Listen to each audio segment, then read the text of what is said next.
This girl had been confined inside a machine by her parents for 15 years. In all that time she had never seen the outside world because she was born with an immunodeficiency and had to live inside a purification pod. But on this particular day, an unexpected earthquake struck, causing a total blackout across the city. The purification pod automatically switched to backup battery power. At that moment her father became extremely worried about her safety. He rushed downstairs, preparing to head home and check on his daughter, but when he got downstairs, strange things began to happen. A man came running in panic, as if fleeing for his life. A flock of startled birds flew overhead, and alarm sirens wailed across the entire city. The father immediately sensed something was wrong and ran toward a more populated area. What he saw next stunned him. Thick, unidentified smoke was billowing mysteriously from the sewers. Anyone who inhaled the smoke collapsed instantly, dying on the spot. Before the man could react, the same kind of smoke surged toward him like a tsunami, and people around him scattered in a frenzy. Realizing the danger, the man turned and sprinted back home at full speed.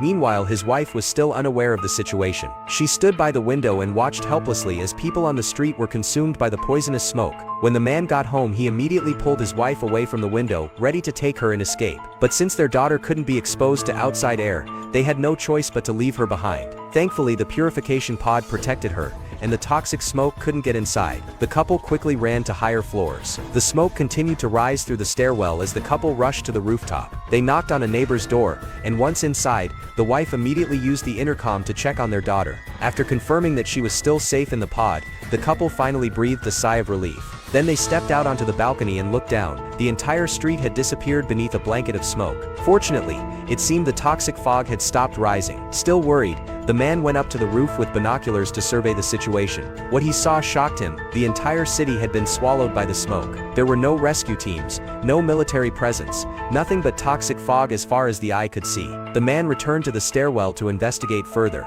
He reached out and touched the smoke with his hand, and sure enough, it caused no harm to the skin. As long as it wasn't inhaled, it was harmless. But with the power out across the city, the backup battery in the purification pod could only last a few more hours. To save his daughter, he would have to hold his breath, run from the 7th floor to the 2nd floor to change the battery, and then run back up, something that would take at least 5 minutes, and was practically impossible. Suddenly, he remembered the old man on the 6th floor who owned an oxygen mask. The father decided to risk everything and head to the 6th floor in search of the mask.